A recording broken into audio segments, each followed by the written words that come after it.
Hello everyone, welcome back to YK Reviews, welcome back to another weekly entertainment news video where we're talking about some updates when it comes to the Kang Dynasty movie, where we get first looks at the Shadow the Hedgehog for the Sonic 3 movie, some horror movie sequel casting updates and tons of other stuff, so let's get straight into it here.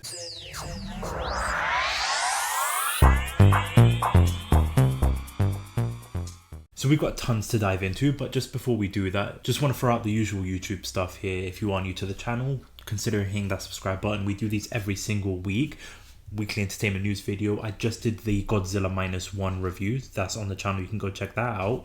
Highly recommend that movie. Just a little heads up on that. And there's going to be some tier ranking videos along with some different types of videos coming in the month of December. So definitely consider subscribing. I am trying to reach that goal of 300 subscribers by the end of the year. So I really appreciate trying to reach that goal here. And of course, when it comes to the new weekly entertainment news videos, timestamps are always going to be in the description down below. So anything you want to skip around to, anything you're more interested in, timestamps are in the description down below. But we'll kick things right off with the trailers, because the first trailer I want to talk about is Night Swim. This is a Universal horror movie and the trailer does look very intriguing, does look very interesting here. It's basically about a family that's being terrorized by this, I think it's an evil spirit, or I think it's like a boogeyman who lives in the swimming pool. But my only issue with the trailer is that I feel like it revealed too much. If you haven't seen the trailer, I'm not going to spoil anything. When a certain family member is sort of kind of revealed into what's taking part with the swimming pool and the evil spirit boogeyman thingy, I kind of wish they saved that for the movie.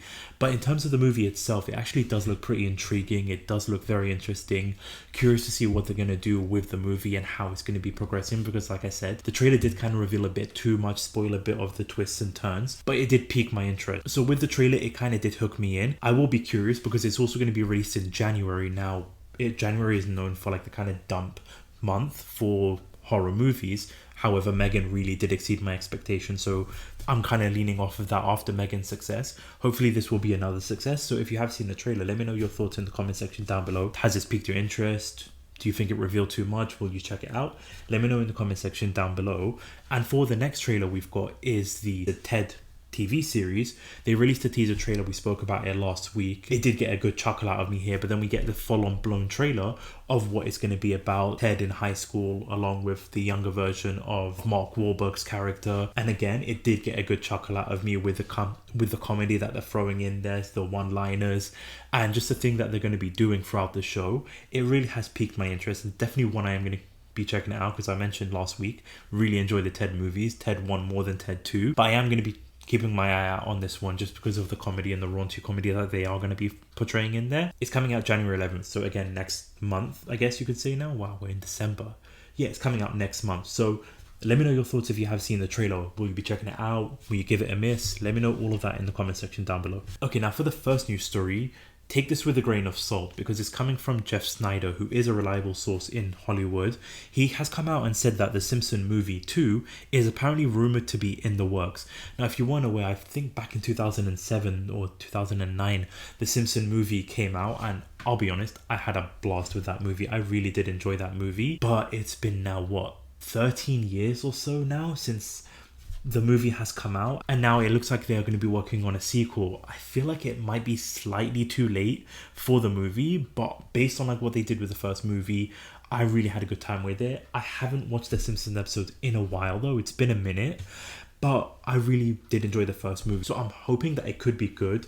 Slightly worried just because news articles came out like a couple of weeks ago how they're going to stop doing the Homer strangling Bart situation because it's 2023, everybody's sensitive now. But I don't know, like I'm thinking that it's a bit too late because of the time frame and the distance that it has from the first movie, but I will be checking it out depending on like how the trailer looks, because I was a fan of the first movie. So again, if you've seen the first movie, what are your thoughts are about it? Let me know in the comment section down below. And if this is true, if they are going to be making a sequel or a second movie, will you be checking it out? Let me know all of that in the comment section down below. Okay, now for the next news story here, after just watching Godzilla -1, catching up on the Monarch Legacy TV series here, earlier this week, they sort of teased that something is coming. So you've got this tweet saying something is coming from the official Godzilla x Kong Empire Instagram account here with the hand mark on the stone. And then later on this week, they started releasing some posters, which I'll be completely honest, looks absolutely incredible. So you got this first poster with like the handprint and then Kong's face on there with the bright red, which honestly just looks absolutely incredible. But then they released another version with like the black color, and then the same type of poster with Godzilla's face on it with the red eyes too. This movie has the potential, like I mentioned, the Godzilla -1 movie, one of the best kaiju, one of the best Titan movies I've honestly seen, one of the best Godzilla movies too. And now I'm actually really excited because I had a really fun time with the Godzilla vs. Kong movie that they came out. Such a shame it came out in COVID times, but it is what it is. So with this one coming out in April, it has the potential to really exceed the Godzilla vs. Kong movie. It teases that a trailer is going to be coming. Now, at the time of this recording, no trailer or even a teaser trailer has come out just yet. But so far with the posters, it looks just phenomenal. I really am pumped about this. So you see these posters here. What are your thoughts about the poster? What's your excitement level for the movie? When do you even think a trailer is going to be coming out? Let me know all of that in the comment section down below. Okay, now for the next couple of news stories, this is basically sequels to horror movies. We've got some updates here. So the first one we're going to be talking about is the Thanksgiving movie that came up, I think, last week or 2 weeks ago with Eli Roth. So coming from the Hollywood Reporter, confirming here that Thanksgiving 2 is now in the works with Eli Roth returning. Sony's TriStar will be releasing the sequel in 2025. I'll be completely honest with you, I'm yet to see the Thanksgiving movie. I have been hearing more positives rather than negatives when it comes to the movie, especially over the kills. Now that is one I'm really looking forward to, just to see the kills in this movie, because I've heard they are one of the most brutalist kills that you'll see. But there's been a lot of praise when it comes to like Eli Roth's take on the Thanksgiving movie, and it could be a classic. So surprised that they announced a sequel so quickly here, coming out in 2025. And like I said, with all the praise that it's been getting, I wasn't surprised the sequel was going to be announced, but so surprised that they announced it so soon. But I'm pretty sure a lot of people are going to be happy when it comes to this. I'm definitely going to be checking out the first one in the next couple of weeks because I really am excited about what I've been hearing. But now that Thanksgiving 2 is in the work, really glad to see that they are just going to go full throttle on this and where the direction they're going to go with that. So if you have seen the movie, let me know in the comment section down below. Are you excited about this? Are you honestly not that bothered? What are your thoughts about a sequel being made? Let me know in the comment section down below. Okay, now for the next horror sequel that we're going to be talking about here is the Blumhouse Black Phone sequel. So it already got announced that the sequel is going to be in the works. They are making a part 2, and now it's confirming here, coming from the Deadline, saying that Blumhouse's Black Phone 2, Ethan Hawke and the original cast are returning for the Scott Derrickson sequel. So 4-time Oscar nominee Ethan Hawke, Mason Thorne, Madeline McGraw, Jeremy Davis and Miguel Mora are set to return for Black Phone 2, the sequel to the hit 2022 Blumhouse Crooked Highway production Universal production, with this one being released in June 27th, 2025. And I'll be completely honest with you, I'm very confused and surprised about this, because if you haven't seen the movie, I don't want to spoil too much or anything like that, but with these kidnapping movies, you kind of know the direction that they're going to go with and the direction that they went with this. But I'm genuinely surprised because, of course, with the original cast, like with the boy, the one that got kidnapped, how they're going to be like what kind of story they're going to write for him, especially with him and his sister being returned in there, like where they're going to go with that, where they're going to go with Ethan Hawke's character. Because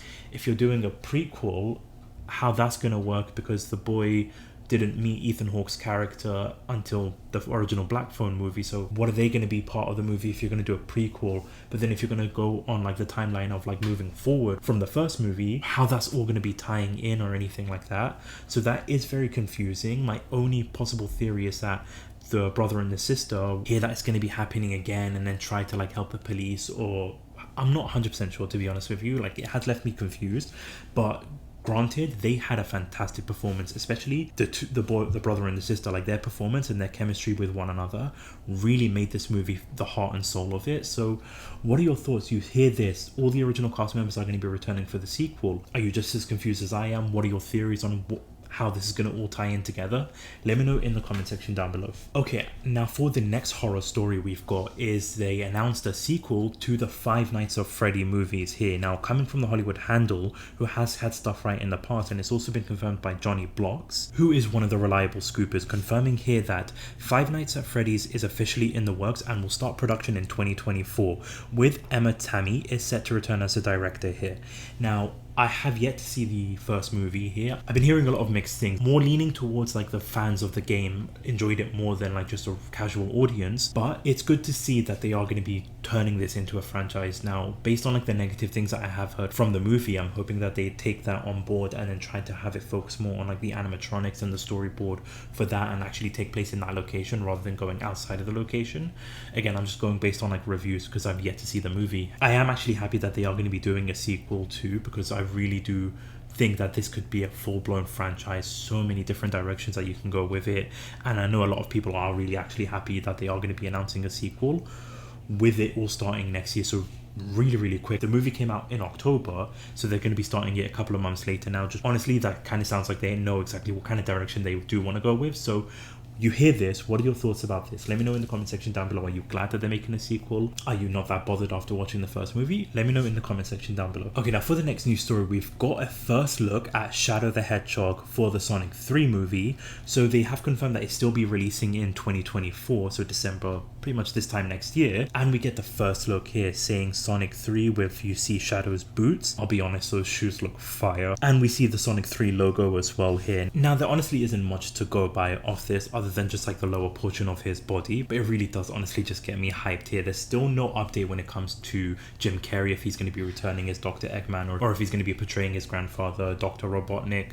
But the fact that this is still being released this time next year, like there's no delay or anything like that, kind of hints that it's going to be focusing more on like these characters like the Sonic the Hedgehog, Tails, Knuckles, possibly bringing in Amy and other characters in there rather than the human side. Like I still think that the human characters like James Marden's Donut King and Maddie, I think they are still going to be part of the movie, but just not as much as like the first two movies. Now for me, I'm all for that here because I do want them just to focus on like these characters, even have them go into different worlds, not focus on Earth or anything like that, have them explore different worlds and just focus on like with having Shadow in there, Shadow and Sonic. Like this has a potential to be one of the best movies in the trilogy. And if you think about it, that just sounds so crazy to where they had the original like first design and the uproar when it comes to that to now having Sonic 3 and that excitement level on that.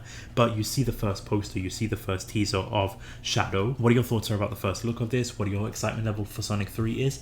Let me know in the comment section down below. Okay, now for the next news story here is we have got an update when it comes to like the Scream 7 movie or the Scream situation here, and I'll be completely honest with you, it doesn't look good for Spyglass's side of things here, because coming from the Hollywood Reporter, it's saying here, it's a scary time for the Scream franchise. The firing of Melissa Barrera and the exit of Jenna Ortega begs the question of whether the next Spyglass horror sequel gets delayed further. So basically in the article, it's saying here that Melissa Barrera was signed on for Scream 7, but then they found some BS reason for her to be fired. However, when it comes to like Jenna Ortega's side of things here, they're emphasizing that it wasn't due to the situation with Melissa Barrera. Apparently, no deal had signed, so both of them, the sisters, were signed on for Scream 5 and Scream 6.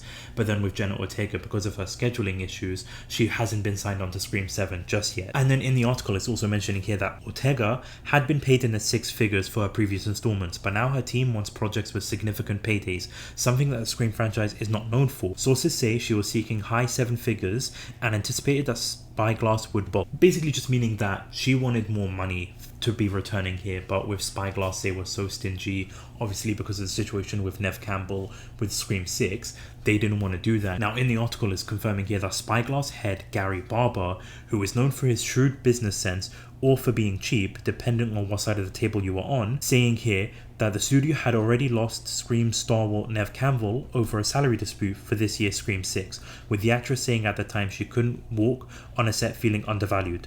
Many predicted that the film would fail without the original star, but ended up being the biggest movie in the franchise since the original in 1996. So because of this idiot goes and says here that he didn't need Nev, he doesn't need Jenna, says one insider. And then it's confirming here that while some insiders say the situation is a shambles and very raw, it may not be as dire as it seems. Scream has always had interchangeable villains behind the mask, ensemble cast and certain legacy characters. Another reboot will not fatally stab the franchise, with Christopher Landon also confirming that he's still going to be on board as a director. Now for me, the main sticking point or the main thing is saying here that he didn't need Nev, he doesn't need Jenna. Basically kind of confirming that Jenna wasn't going to come back whatsoever. Melissa Barrera is not coming back, but also I don't even think Nev Campbell will be returning, because he even confirmed here that he doesn't need Nev, he doesn't want to pay her what she's owed. And then obviously with the core four, then like the two of the core four not coming back, the other two definitely aren't going to be coming back. I really just think this is just a complete shambles. It's saying here that yeah, they have interchangeable villains, you can have like complete different cast, like that's how the Scream franchise evolved, but you introducing these characters and we're following these characters along from Scream 5 to Scream 6, going for like a complete reboot with just brand new characters, this was the most successful movie in the franchise since the original one because of the characters that we're following and the direction that they're going to go with. Like, yeah, they went with like a new setting, new direction. Scream 7, I don't even think that they're going to go with the same setting as that they originally had planned here. And so it really is a shamble. Like, your core folk, like the only thing that you have most likely will probably be Gail Weathers, Courtney Cox coming back. But even with that, I don't even think that's going to be enough for people to go and watch this movie. Like, it's not going to have the same impact. It's not going to have the same success that Scream 6 is going to have for a lot of reasons here. So this just is like a worrying time when it comes to like the Scream franchise, unfortunately, here. So you hear this, what are your thoughts are about like what they said here? Let me know in the comment section down below. Okay, now for the final section we've got here is the Marvel side of things. So for the first part of this, we got some rumours in terms of Deadpool 3 casting. It's confirming here from Daniel RPK, who is a reliable scoop who has got some stuff right in the past. He is confirming that Daphne Keane will be reportedly reprising her role as X-23 in the Deadpool 3 movie. Now you hear this, you're probably confused in terms of, they confirmed that Logan, like that movie is not going to be touched. There's like, that's still canon, nothing's going to be interrupted when it comes to that movies. So how is X-23 going to be coming back here? And honestly, my only reasonable explanation I can think of is that this is going to be like an alternative version with like a different timeline, different universe here, because right now she looks completely different for obvious reasons to how she looked in the Logan movie, because she's a full-grown woman now, and there she was like a kid. So the only possible explanation could be if she is going to be appearing in this movie. Again, take this with a grain of salt. It's coming from a scooper who is a reliable scooper, so nobody from like the Marvel side of things has confirmed it yet, and we'll just have to wait and see. But if she does appear, most likely it's going to be like an alternative version, because you've got Hugh Jackman, Wolverine, Ryan Reynolds, Deadpool going around there. It's been confirmed that they're going to be going into like different universes, different timelines, different characters are going to be appearing. So if she does appear, I don't think it's going to be the same one from the Logan movie, since they have confirmed that's going to be untouched. So again, the only explanation could be just from a different timeline here, but I'm actually really glad to hear, and I really do hope that is the case, that she is going to be returning, because she really was fantastic in the Logan movie, and that emotional aspect of it, the dynamics between her and Hugh Jackman. So it'll be so great to watch her and Hugh Jackman together again on screen here with Ryan Reynolds as part of the movie as well. Deadpool 3, like, you've got so many speculations and rumors coming around, whether some are true, some aren't, but Deadpool 3 looks like it's going to be one of the most wackiest, wildest, enjoyable movies in the MCU. There was even rumors that they're going to be bagging on like the Avengers Endgame portal sequence. They're going to have their own little portal sequence, like that's also a rumor too. So there's just so much speculation, but I really think this is going to be a lot of people's most anticipated MCU project in a very, very long time. And with this being the only MCU movie coming out in theaters next year, has the potential to be reaching like the $1 billion mark. That's still up in the air, but you hear this. What are your thoughts are about having X-23, having Daphne possibly coming back to the Deadpool 3? Would you be on board for it? Would you not want to see her? Let me know in the comment section down below. Okay, now for the final news story, the final portion of the Marvel side of things here, we have got an update when it comes to the Kang Dynasty movie. So this is coming from the Hollywood Reporter, confirming here that the Kang Dynasty enlists Loki creator Michael Waldron. So saying here that Marvel Studios is moving fast to find a new variant on its script for the Avengers Kang Dynasty. Marvel's mainstay Michael Waldron will tackle the Kang Dynasty, the Hollywood Reporter has confirmed. So I've seen a lot of like mixed feelings when it comes to this, mainly because this has been cleared up here as well, is that coming from Can We Get Some Toast here, saying that sure, tap the creator of Loki, but not the guy who rewrote most of the first season and was the head writer for season 2. Eric Martin should have been the writer for Avengers Kang Dynasty instead. So I feel like that's the reason people are kind of in the mixed bag side of things here, because he wasn't really responsible for the Loki season 2. He's been mostly known for like Multiverse of Madness with Doctor Strange, which again has had a lot of like mixed reviews when it comes to that. I'm more leaning to it's a more of the rewatchable side of Phase 4, but I didn't overly love it. Like, I prefer the first one over the second one, but there were some great moments with Multiverse of Madness, even though there was not a lot of Multiverse of Madness, but I digress here.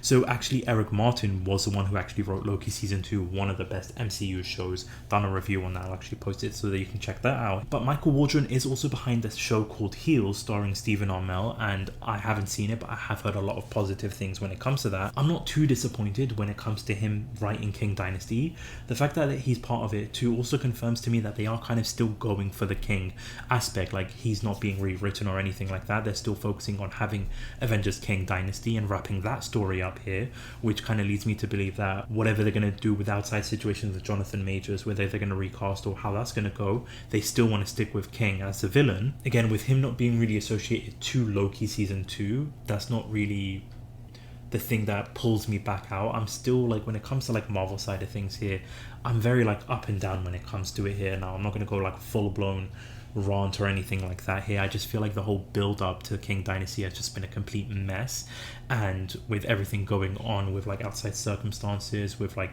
Disney and all that crap, I'm trying to keep like a calm head when it comes to Marvel, so I'm not just overthinking too much for it. My expectations hasn't gone up or any low just when it comes to Michael Waldron being attached to Kang Dynasty. So I am going to have my eye on it here, seeing how this is going to go. But you see this, you hear this. What are your thoughts are about Michael Waldron being the writer for Kang Dynasty? What are your speculations when it comes to like the Kang Dynasty? Do you think that they're still going to be having Kang as the villain? And your thoughts overall in general when it comes to like the MCU side of things here. Let me know your thoughts in the comment section down below. But that about wraps it up for this week's Weekly Entertainment News video here. Again, tons of things I'll be discussing here, so I want to hear your thoughts on everything in the comment section down below. And again, if you are new to the channel, you do like this type of videos, we do this every single week, so definitely consider subscribing so that you're not missing out on that. But I thank you so much for watching. Thank you so much for listening. This is YK Reviews. Peace.